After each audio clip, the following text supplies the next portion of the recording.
Gracias por estar en sintonía de TN23 a esta hora, que es la hora de su programa de análisis a la medida. Yo sé que usted está ahí y se lo agradecemos. Sandy, muy buena noche. Es un placer siempre compartir un programa más contigo. Gracias. De igual forma, Julio, muy buenas noches. Gracias a ustedes especialmente por estar siempre pendientes de este programa, por su sintonía y sobre todo, pues también compartir algunos análisis que hacen ustedes en casa. Eso me encanta. Muchas gracias. Iniciamos entonces, Julio, porque hay temas que sin duda se deben fortalecer y uno de ellos es el combate a distintos delitos. En este caso, el jefe de la Fiscalía contra las Extorsiones del Ministerio Público asegura que una de las medidas para frenar este delito de la extorsión es fortalecer el sistema penitenciario. Hasta el 29 de noviembre recién pasado, la Fiscalía contra las Extorsiones ha recibido un total de 688 denuncias por este delito. Ha realizado más de 30 operativos y obtenido más de 600 denuncias. Sin embargo, la incidencia parece no disminuir. El fiscal asegura que la pieza que falta para que todo funcione en la erradicación del delito es el fortalecimiento del sistema penitenciario para evitar la intimidación y la ejecución de los hechos desde los centros carcelarios. Lo que consideramos es que hace falta al Estado como tal es tener más apoyo para el sistema penitenciario. ¿Por qué? Porque muchas veces se captura a las personas y posteriormente el mismo victimario desde donde está privado de libertad ejerce una presión contra la víctima exigiéndole el dinero que ya no se le dejó de entregar antes de que lo detuvieran. Entonces, ¿eso qué quiere decir? Que el sistema penitenciario no está teniendo el control que realmente se debe para realmente ver un cambio en que la extorsión baje. Al haber un control real dentro de las cárceles, pues va a minimizarse el fenómeno como tal. De julio a octubre, la Fiscalía percibió un incremento en las denuncias por el delito de extorsión, que pueden estar relacionados a que la población tiene mayor confianza y prefiere denunciar el hecho. Un incremento de denuncias, pero consideramos nosotros que es por la labor que hace el Ministerio Público, porque así como se escucha que se incrementa, pero es también, hay que ver que la confianza que las personas adquieren en la institución. La recomendación de la Fiscalía es denunciar y evitar que estos grupos delincuenciales se fortalezcan cada vez más con lo obtenido de la extorsión, con lo cual pueden obtener hasta el armamento. 1574 es el número que las autoridades tienen habilitado para exponer y denunciar un hecho de esta naturaleza. Ahí lo tiene usted. El descontrol total de las cárceles guatemaltecas se vuelve cada vez más real y más evidente. La corrupción, por supuesto, junto a la debilidad de los sistemas de control, permite, Sandy, que los penales ingrese cualquier tipo de ilícitos en cualquier momento. Durante diversas requisas se han encontrado teléfonos celulares que, según investigaciones del propio Ministerio Público, son utilizados para extorsionar a los ciudadanos guatemaltecos con total impunidad. Y entonces, Sandy, una vez más, voy a repetir algo que me encanta decir. La seguridad es la prioridad número uno de este país y empieza, porque hay que empezar de alguna parte, por el control del sistema penitenciario, que no hay manera de hacerlo bajo estas condiciones si no afrontamos verdaderamente lo que debe ser una reforma integral de esa institución obsoleta que no funciona y que está copada de corrupción. Efectivamente, Julio, porque hay que notar algo, el tema de la extorsión se ha ido pues incrementando también, las denuncias, pero sobre todo los casos, el impacto que está causando en la sociedad guatemalteca, pero sobre todo también a la larga se capturan algunas personas que forman parte de esas estructuras, sí, Sandy, se trasladan a los diferentes centros carcelarios, pero entonces parece que allí se fortalece la estructura a lo interno. Y no solo parece, Sandy, lo que estás diciendo es una realidad, lamentablemente. ¿Por qué? Porque imagínense ustedes cómo podemos controlar una cárcel, por ejemplo, preventivo de hombres de la zona 18, construido para 1.500 privados de libertad, cuando ya están arribando a una cifra cercana a los 6.000. Es imposible. ¿Cómo podemos controlar a casi 25.000 privados de libertad con aproximadamente unos 3.000 guardias penitenciarios divididos en 2 turnos para las 20 cárceles? ¿Cómo podemos controlar que no salgan extorsiones del sistema penitenciario si la forma de revisión es manual, visual, cacheo, y si ya sea a través de dádivas, que es corrupción, o a través de amenazas, ahí entra cualquier cosa por la puerta grande, porque ni siquiera tienen el cuidado de esconderlo. Eso es una completa desfachatez. Por eso el sistema penitenciario necesita una reforma profunda que pasa por muchas cosas, Sandy. Y ya que pones tú el ejemplo del preventivo para varones de la zona 18, precisamente hoy se desarrolló un operativo y es increíble porque se encontró hasta una pesa donde se indican que allí calculaban la cantidad de droga. Imagínate. Eso es increíble. Una pesa, ¿cómo la vas a trasladar? Es evidente. ¿Cómo al momento. entra, verdad, Exactamente. Sandy? ¿Cómo la vas a ingresar? Es algo evidente, eso muestra también un poco el tema de la corrupción que se puede estar dando, o la amenaza también que tú mencionas, porque es otra forma en la que los delincuentes pues utilizan para poder salirse con la suya. Con total impunidad, Claro. ¿verdad? Absolutamente. Fíjate, Sandy, que con la experiencia de tu servidor en estos temas de justicia y seguridad en el Estado, y sobre todo en esta institución donde hace 10 años estábamos tratando de combatir todo esto, es decir, yo entiendo que esto es muy difícil, pero con medidas oportunas, eficientes y eficaces puedes llegar a disminuir el número de extorsiones, que hemos permitido que esto pase. Entonces, con las condiciones que se tienen, porque es utopía decir que el otro año van a construir cárceles y todo esto se va a mejorar. Eso será un proceso largo y primero requiere voluntad política, inversión y requiere pantalones para hacerlo. Entonces, ¿qué se puede hacer para mientras? Bueno, primero tratar de controlar la corrupción al interno de las cárceles. Por lo menos que tengamos algunos arcos de ingreso, otras formas de poder controlar lo que pasa ahí. Los escáneres que hablábamos. Los también. escáneres que hablábamos y de cómo, si no podemos confiar totalmente en este momento, porque no se puede, esto es evidente, en la Guardia Penitenciaria y en el personal administrativo, tenemos que estarlos monitoreando a ellos también las 24 horas y tenemos que aplicarles sanciones a quien se corrompa por la situación que sea, porque no se trata de eso. Y luego hacer cosas tan sencillas, perdona que me estoy extendiendo mucho en eso. Por ejemplo, los tomacorrientes, hay que empezar a cortarlos, hay que empezar a quitarlos, hay que empezar a quitar un montón de privilegios que en las cárceles existen. Por supuesto, pero hay más datos, porque hay que mostrar algo. Cada vez se evidencia la urgente necesidad de una verdadera reforma penitenciaria que privilegie especialmente la infraestructura, la tecnología carcelaria y la profesionalización del personal de esta institución.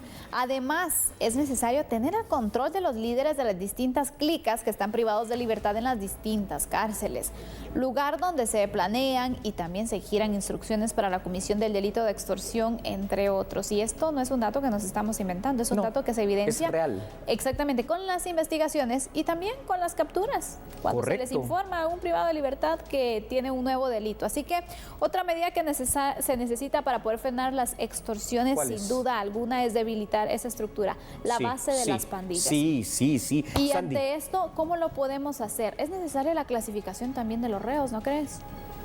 Son varias cosas. Muy bien dicho, Sandy. Te felicito con eso que acabas de decir porque diste en un punto clave. Número 1, tener un censo penitenciario. Estoy seguro que al día de hoy el sistema penitenciario que no ha realizado un verdadero censo tiene gente que ni sabe que está allí, porque hay gente que cuando tú vas a las cárceles te dice, mire, yo tenía que haber salido hace 4 o 5 años y mi expediente, yo no existo para el sistema como tal. Número 2, después de eso, tener una reclasificación, en este caso, de los privados de libertad, donde hayan privados de baja, de media, de alta y de super máxima seguridad para obtener regímenes diferentes de cómo controlarlos a ellos. Pero claro, esto requiere la infraestructura que tú estás diciendo, esto requiere el personal profesional que tú mencionaste, esto requiere la inversión del Estado y que nosotros entendamos como guatemaltecos que los millones de quetzales, de dólares, de euros, de lo que sea, que vamos a invertir en eso, va a ser no para darles mejores condiciones a dónde vivir a los privados de libertad, sino que para el tema de nuestra seguridad.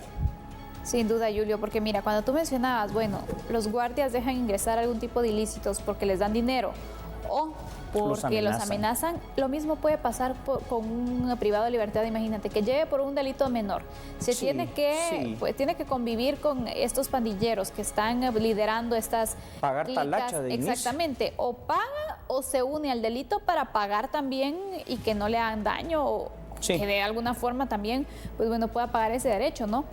Como muchos se han indicado también. Exactamente. Dicho. Entonces, es un riesgo también porque se puede de esta forma, ellos pueden captar desde afuera y desde adentro también para fortalecer las estructuras. Tienes toda la razón. Hay que prestar atención. ¿Por qué? Porque el sistema penitenciario, de verdad, es la verdadera cenicienta, el eslabón más débil y el que causa tantos problemas de generación, por ejemplo, del tema de corrupción y del tema sobre todo de extorsiones, porque no lo estamos controlando, porque no estamos invirtiendo en él y porque no hemos creado realmente las condiciones para que esto ya no suceda. Así que tenemos ahí una materia pendiente por su seguridad y la seguridad de todos los guatemaltecos, controlar el sistema penitenciario. Es momento de conocer otras noticias. El Ejecutivo conformó una mesa interinstitucional para abordar la problemática que genera en el interior del país, especialmente la tala. En el departamento de Petén está la principal preocupación.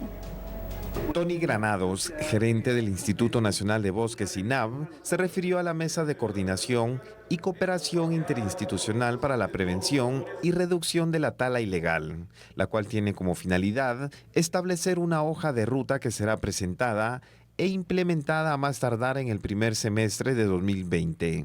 Hoy se celebra la segunda reunión ordinaria de la mesa interinstitucional de la tala ilegal. Bueno, los resultados básicamente son la reducción de la tala ilegal en una cifra muy importante. En 2010 básicamente la tala ilegal era de 38.000 hectáreas anuales. Ahorita la logramos reducir a 18.000 hectáreas anuales en este año. Estamos recuperando alrededor de 10.000 hectáreas anuales por medio de los diferentes programas de incentivos forestales, como también las actividades de reforestación que se han llevado a cabo durante el año. ¿En qué lugares mayormente? A nivel nacional, básicamente áreas desprovistas de bosque. Las acciones de coordinación para la prevención y reducción de la tala ilegal en Guatemala contemplan 9 planes institucionales. Otro, digamos, de los temas es el fomento de la capacitación. Ya se tiene claro de que es necesario, digamos, tener una capacitación permanente en cuanto a los diferentes procesos, digamos, que están relacionados un tanto con la tala ilegal, tanto desde las normas jurídicas como de las normas de manejo forestal. Dentro de esto, digamos, se tiene planificado que para el próximo trimestre del año, digamos, según los tiempos de cada una de las organizaciones, porque este es un trabajo primero de las instituciones, cada institución elabora su plan y luego, digamos, se sintetiza aquellas acciones que tienen que ver con más de una organización, sin dejar por lado, por supuesto, lo que individualmente cada una de ellas están planteando. Pero como forma, digamos, de síntesis, lo que se pretende es que para el primer trimestre del año entrante ya se tenga, digamos, estructurado y presentado el plan interinstitucional. Entre las instituciones comprometidas en la prevención y reducción de la tala ilegal están la Vicepresidencia del país, el Ministerio de Agricultura, la Procuraduría General de la Nación, el CONAP y el Instituto Nacional de Bosques. Sandy, yo no sé si sabes una cosa, seguramente sí, pero quiero que hablemos de esto. Muchas de las 340 municipalidades del país tienen una deuda. ¿Qué deuda? Entre otras, deuda de energía eléctrica. Podrán haber municipios que se queden hasta sin alumbrado público. ¿Qué te parece? Deudas millonarias, de lo que hablaremos después de la pausa. Así que no cambie, porque esto es de interés nacional y nosotros somos, ya sabe usted, a la medida.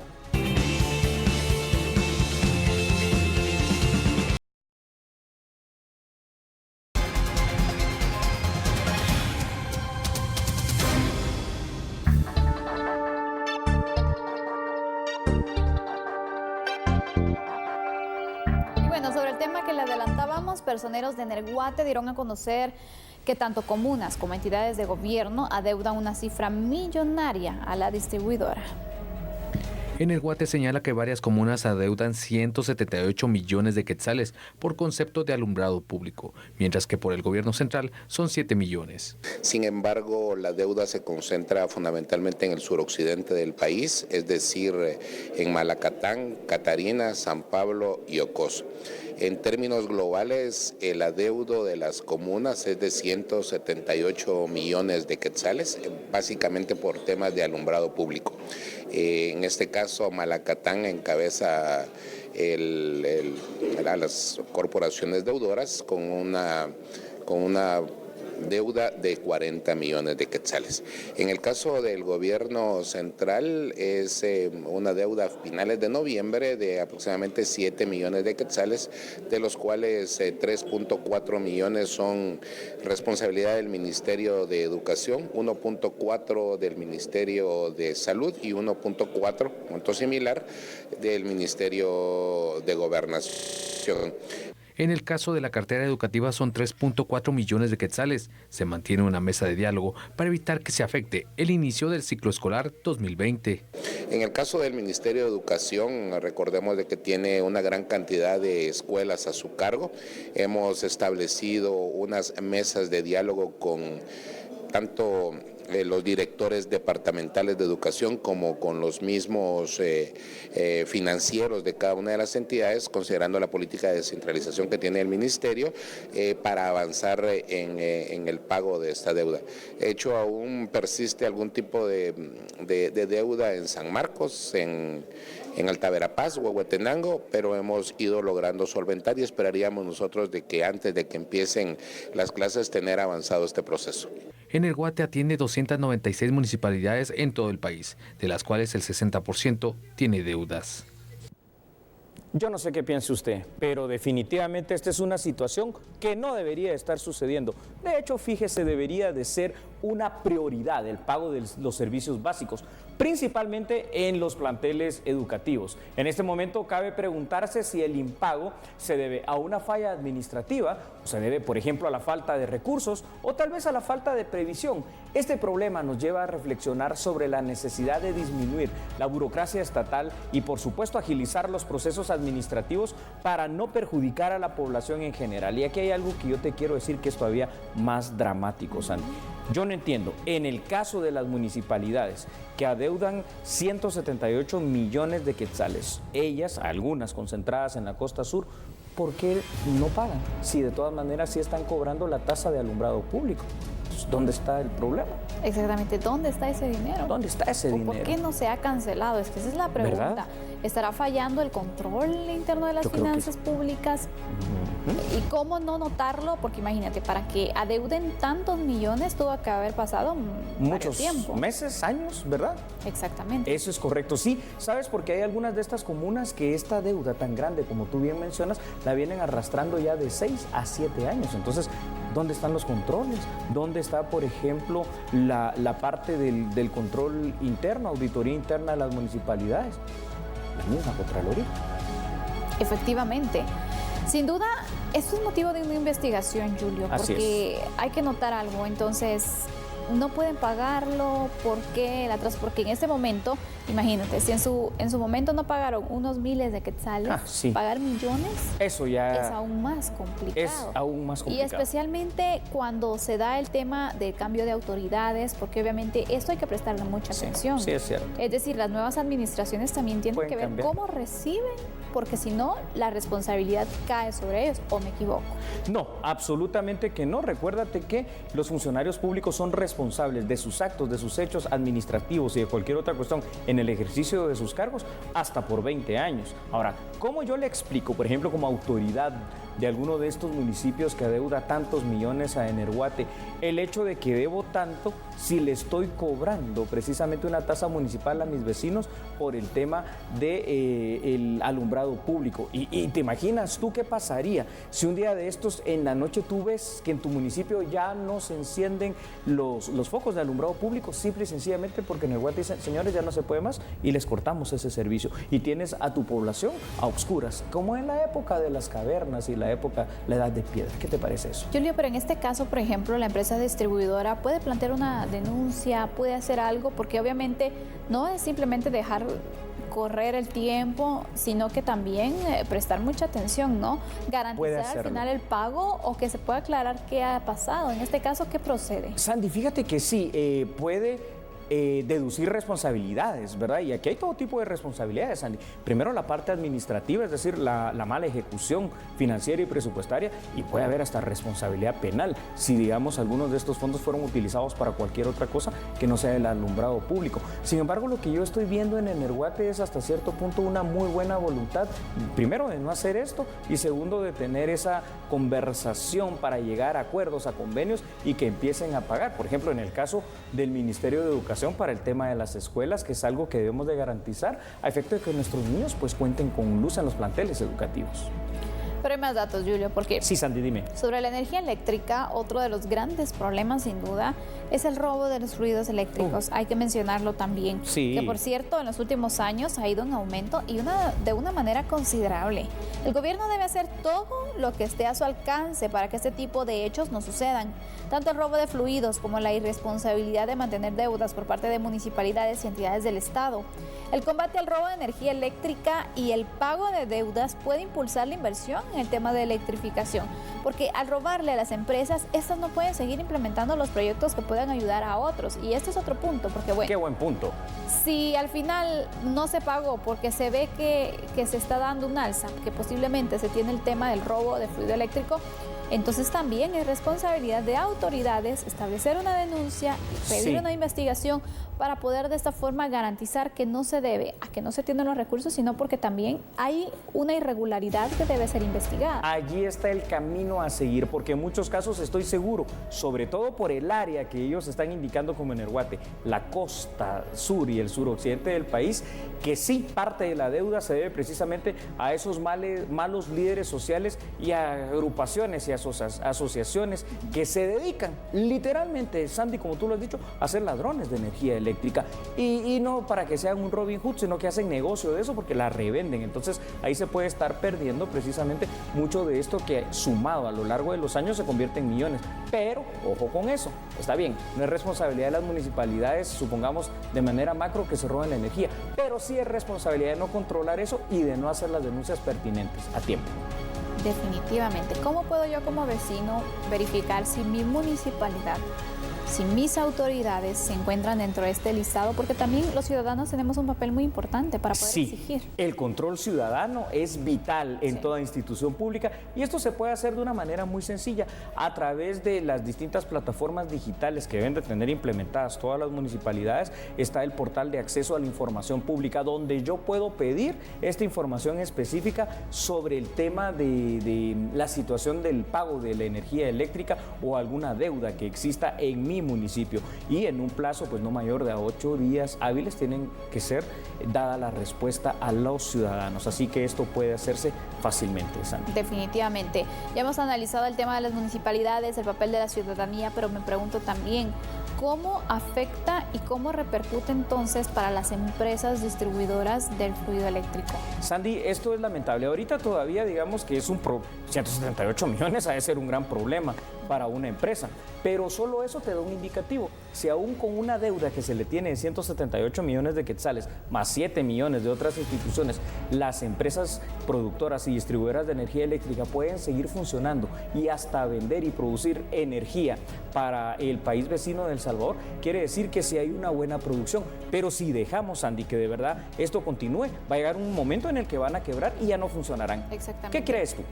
Imagínate, bueno, para ir concluyendo entonces con el tema, si bien entonces continúa la operación, no sabemos qué puede pasar más adelante, cómo puede afectar. Y recordemos que la energía eléctrica se ha convertido también en uno de los recursos que son importantes. ¿Cuántos comercios no necesitan, por ejemplo, de este fluido eléctrico?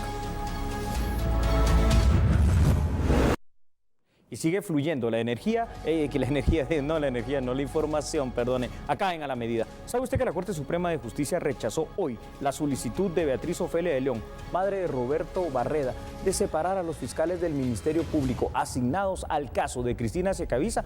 Bueno, pues si quiere más información, en este momento la tendrá aquí en A la Medida.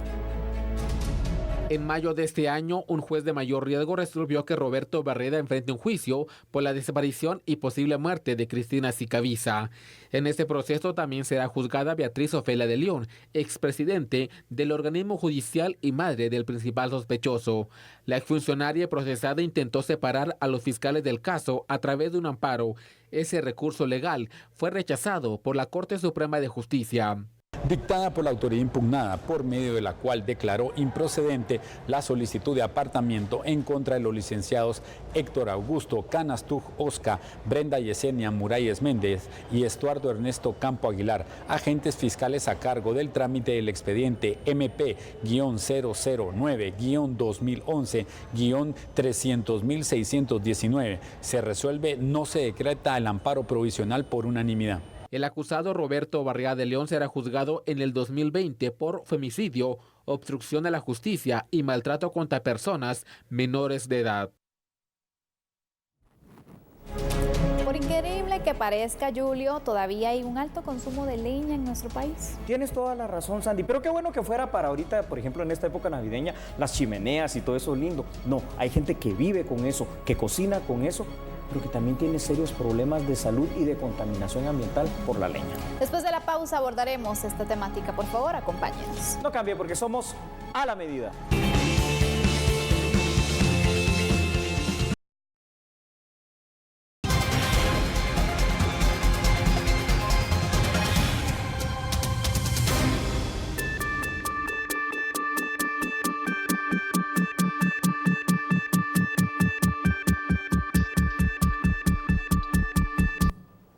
Gracias por seguir con nosotros. Hablábamos hace un momento de la energía eléctrica, pero ahora vamos a tratar otro tema porque la leña continúa siendo uno de los recursos más utilizados, especialmente por las familias que carecen del servicio eléctrico.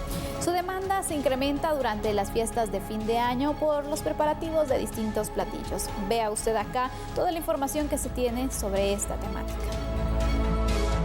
A nivel nacional, el 55% de las familias utilizan leña. Pero de las más de 250,000 que carecen de servicio eléctrico, deben apostar a la tala de bosques para poder sobrevivir. Porque es lo que ellos tienen, las personas en el interior de la República, lo que tienen a sus manos, ¿verdad? Lo más accesible, que es la leña. Lo utilizan para cocción de alimentos, eso pues es importante, para calefacción y para calentamiento de agua, o para hervir el agua y pues la pueda hacer para el consumo humano. El informe de la cartera energética señala que los departamentos con alto consumo de leña son Huehuetenango con 4.6 metros cúbicos por persona. Le siguen Quetzaltenango con 4.4, San Marcos con 4.2 y Sololá con 3.9. Anualmente se consumen 27 millones de metros cúbicos de leña, que equivalen a más de $600 millones. Ahí lo tiene usted. La leña, según los últimos datos del CONAP, 34% de la superficie del país está cubierta de bosques, una cantidad que ha sido y que viene en disminución en cada uno de los últimos años. ¿Por qué? Porque la pérdida de bosques se da por varios factores, Sandy, como por ejemplo los incendios forestales, el crecimiento de la población y el uso obviamente de la leña para recursos energéticos maderables. Según un estudio, en este caso del INAP, la demanda de leña supera la oferta, es decir, anualmente se está extrayendo más leña de lo que el bosque ofrece, algo que no es sostenible a largo plazo y algo que definitivamente va a tener un impacto en varias situaciones, en la economía, en la salud de los guatemaltecos y sobre todo en el tema ambiental, porque cada vez menos bosques, menos oxígeno, menos recursos, más calor, menos lluvia y todo lo que viene, ¿no? Y más nos quejamos también, pero también no comprendemos también el daño que se hace. ¿Necesidad o inconsciencia?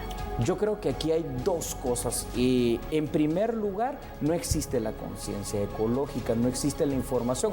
Muchas familias, sobre todo en las áreas rurales de la Guatemala profunda, primero, fuera de que tienen una gran necesidad, imagínate tú el corredor seco donde apenas puedes sobrevivir, pero de verdad con lo mínimo. Quizá la leña te resulta ser hasta un recurso gratuito que sales a traer con tus hijos y entonces es, en primer lugar, una necesidad. Pero también a la par de esto hay una falta de conciencia de cuidar nuestro ecosistema, de cuidar nuestros bosques y de cuidar realmente todo lo que tiene que ver con los recursos ambientales de nuestro país. Pero también, si no se brindan opciones, aquí está la cuestión. ¿Cómo le dices tú a una familia en esas condiciones paupérrimas? No consuma leña. ¿Quién le va a comprar el gas? ¿quién le va a comprar la estufa? Exacto. ¿Verdad, Sandy? Porque vemos que muchos, incluso las hornillitas, ellos las fabrican. Sí, cierto. Con barro, con otro tipo de material al final, porque se ven en esa necesidad y normalmente ves viviendas muy humildes que tienen este tipo de cocinas, porque obviamente no tienen la posibilidad también de poder acceder a algo tan sofisticado, si lo vemos de esta manera, que si a lo mejor tú le das la oportunidad de tener una estufa, aunque sea pequeña, pero de tener también en este caso el gas, a lo mejor pueden cambiar, pero también dejemos por otro lado la gente que ya por tradición lo hace. Por tradición lo hace, ya por mala costumbre. Es que es más rico cocinar con leña. Nadie la comida dice... sabe diferente, es una de las palabras Los que frijolitos con leña son riquísimos. Imagínate, entonces... Pero es parte de las creencias. Es parte de las creencias, de las tradiciones, de las costumbres, pero Sandy, literalmente ya cuando vemos estos datos estadísticos, es que nos estamos comiendo nuestros bosques y no estamos teniendo, ¿verdad que sí? No estamos teniendo la acción de venir y poder ir a sembrar nuevos arbolitos para que dentro de unos años crezcan. Entonces, Guatemala a este paso se va a volver un país desértico, literalmente. Eso es lo que han pronosticado muchos de los estudios a nivel internacional que se han hecho, por ejemplo, para la parte de ese corredor seco guatemalteco. ¿Te imaginas si hay desnutrición así crónica y pobreza extrema? ¿Cómo sería si llegamos a esos extremos? Terrible, ¿no? Increíble, la verdad. Pero mira, ya que tratas el tema de los bosques, tengo unos datos que te van a sorprender a ti y seguramente a usted también en casa donde nos esté sintonizando. Porque según el INAV, la mayor parte de leña usada en el país proviene de los bosques naturales, esto en un 49%, seguido de bosques con manejo silvícola en un 44%. Imagínense ustedes estos altos porcentajes. Terrible. Una de las principales propuestas del INAV es reducir la demanda de leña por medio de estufas ahorradoras. Vale la pena destacar que la gran mayoría de leña se usa en el área rural como alternativa para mitigar la necesidad de una fuente energética para la cocción de alimentos especialmente. Todo tiene relación con las poblaciones en pobreza y en pobreza extrema, que en el 2016 era el 52% de los habitantes del país, simplemente porque la leña es el recurso más barato económicamente para poder obtener. Es decir, normalmente el papá, el jefe de casa al final va, entonces recolecta leña, mantiene la casa, la ama de casa tiene pues disponible para poder hacer las tortillitas, los frijolitos y demás. Entonces es parte de una rutina que también se establece. Si tú vienes y les haces conciencia a ellos, bueno, miren, hay que cuidar los bosques, hay que pues evitar también talar, exactamente, cuidar su salud, pero ellos obviamente van a preferir alimentarse, pero sobre todo alimentar a su familia sin importar a lo mejor el riesgo. ¿Cómo les dices tú que no lo hagas si también no tienen alternativa? Ahí está la parte difícil, ¿sabes, Sandy? Porque al hacer el análisis y investigar y ser muy minucioso y acucioso en este tema, volvemos a algo que es lamentable: la falta de oportunidad, la falta de recursos económicos, la pobreza extrema, que sume entonces a mucha parte de la población rural guatemalteca en la necesidad de utilizar este combustible vegetal como lo es al final de cuentas la leña, pero con consecuencias trágicas, con consecuencias graves para ellos, para la economía, para nuestro medio ambiente. Y lo peor, que no hay una forma en este instante de poder cambiar esto. El INAV está haciendo algunos esfuerzos, por ejemplo, con eso que tú mencionaste, las estufas ahorradoras, que siempre van a quemar leña, pero si por ejemplo tú utilizabas 4 trozos de leña para cocinar la cena, con esta vas a utilizar 1 o 2, entonces, pero este tipo de estufas, si todavía se va a tener que utilizar la leña, tendrían que poder ser distribuidas a toda la República, a todas las personas que lo utilizan. La cuestión es que los factores económicos aquí también cuentan, porque esas estufas tienen un costo. Efectivamente, y sobre todo también si se va a trasladar este proyecto, hacer también algún tipo de capacitación sobre el uso de las medidas de seguridad, porque a veces hay personas que también no utilizan una estufa porque tienen miedo al conocer otro tipo de casos o personas que han sufrido algún tipo de quemadura por explosión, por situaciones, accidentes que se dan al interno de la vivienda. Entonces también es necesario poder establecer algo. Es decir, es un poco cambiar la costumbre, cambiar la forma en la que también se elaboran estos alimentos y sobre todo crear conciencia. Conciencia en que el medio ambiente debe cuidarse y es una responsabilidad de todos, no solamente las autoridades. Yo comparto totalmente lo que acabas de decir y aquí es donde uno entiende, ¿sabe usted lo que le hemos estado diciendo también durante muchas ocasiones en este tema? El hecho de que Guatemala es uno de los países más vulnerables en el mundo al cambio climático. Hoy, literalmente, usted en A la Medida se ha enterado que nuestros bosques los estamos literalmente talando, acabando y consumiendo. Hagamos algo, por favor. Y en otra información, el informe que la Comisión de la Verdad entregará a la Junta Directiva del Congreso de la República se basará en 5 parámetros de supuestas violaciones cometidas por CICIG. Luego de realizarse la última audiencia con agraviados de la CICIG el pasado 30 de noviembre, los diputados integrantes de la Comisión de la Verdad elaborarán un informe circunstanciado donde resaltarán los 5 agravios en específicos cometidos por la CICIG. Ahorita estamos elaborando el informe ya que tenemos más de 10.000 folios de información que nos han proporcionado los diferentes agraviados. Es una gran labor y debemos de entender de que vamos a basar el informe en 5 grandes cosas. Primero, violación a los derechos individuales. Segundo, violación a los derechos constitucionales. Tercero, la violación al debido proceso. Cuarto, el uso excesivo por parte de las autoridades para la aprehensión de los agraviados. Y número 5, el uso excesivo de la prisión preventiva. En base a esos 5 parámetros se va a tipificar cada uno de los casos que fueron escuchados por parte de la Comisión de la Verdad.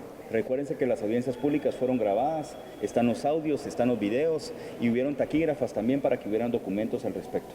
La idea es de que el informe pueda hacer una síntesis de los agravios que ocasionó la CICIG basado en esos 5 parámetros. Este informe será remitido a la Junta Directiva del Congreso y a las cámaras de Estado, que donaron durante los 12 años del mandato de la Comisión Internacional contra la Impunidad en Guatemala. La vigencia de la Comisión de la Verdad finaliza el próximo 10 de enero, fecha en que podría ser entregado dicho informe. Usted y yo vamos a ir a una pausa comercial, así que Sandy, que nos esperen unos segundos porque regresamos enseguida. Por favor, ya volvemos.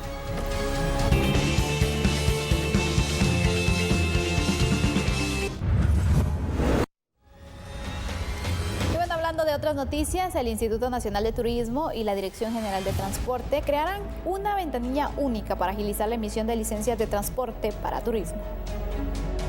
Un proceso de obtención de licencias de transporte para turismo dura hasta 6 meses a 1 año.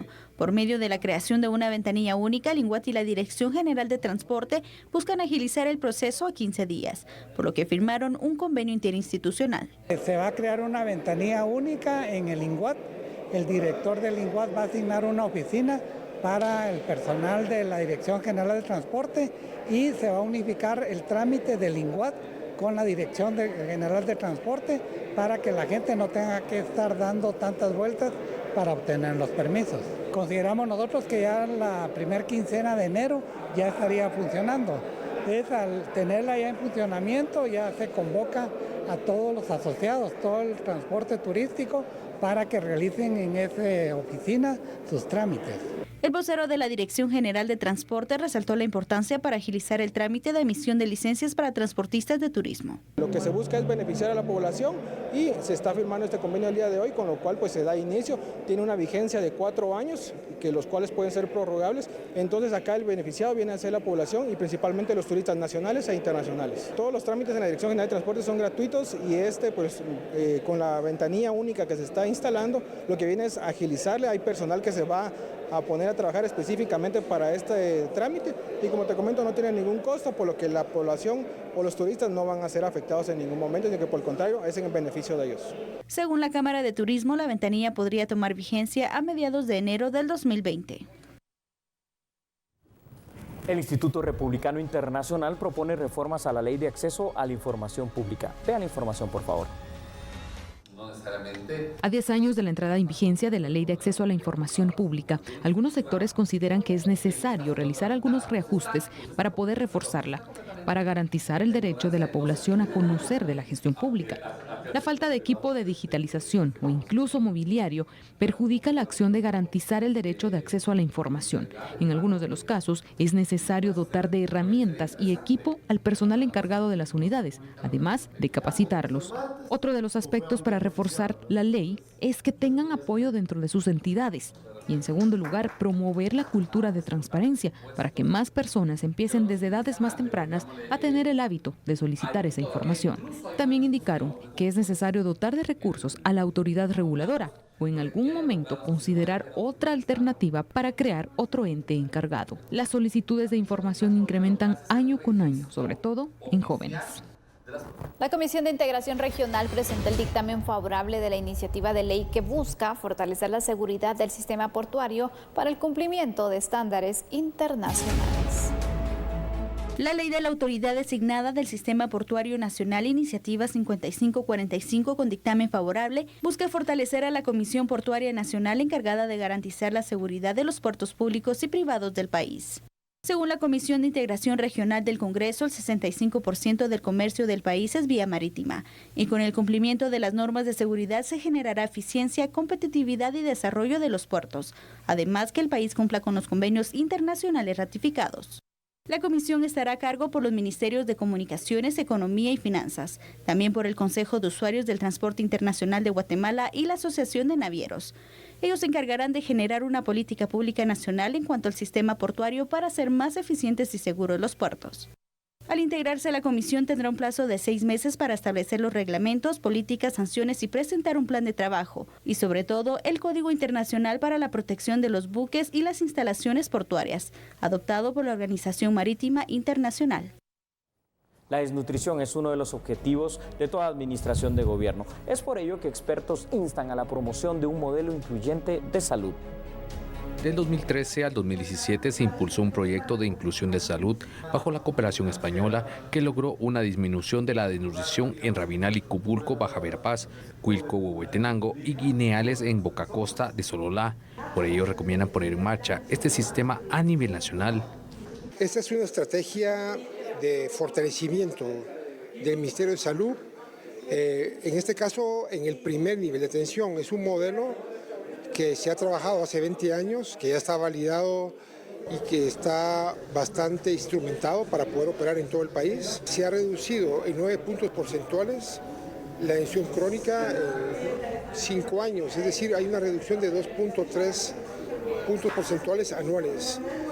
Sabiendo que el país en promedio se reduce 0.6, es un hallazgo fenomenal porque significa que la implementación de un modelo que es un modelo de atención primaria de salud que sirve para resolver toda la problemática de salud de la población, además tiene un efecto importante en la reducción de la atención crónica en Guatemala. ¿Cuál podría ser el camino luego de no ampliarse el presupuesto de salud?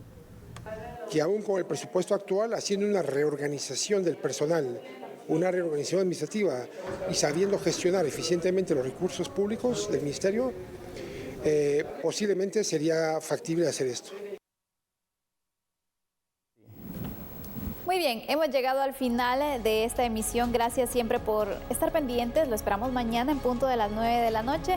Es un gusto informarles y sobre todo acompañar en este análisis con Julieta Lamont. Gracias, Andy. Igualmente, siempre es un gusto compartir contigo, con los televidentes. Y este es un buen momento, de verdad es un buen momento para agradecerle a usted su preferencia, para agradecerle a usted su sintonía y sobre todo para agradecerle su preocupación por estos temas nacionales. El análisis que nosotros hacemos es solo un catalizador. El mejor análisis, definitivamente, es el que usted tiene en casa. La discusión que usted genera con sus familiares, con sus amigos, en su trabajo. Ese es el objetivo de A la Medida. Definitivamente. Así que descanse. Hasta mañana. Chao.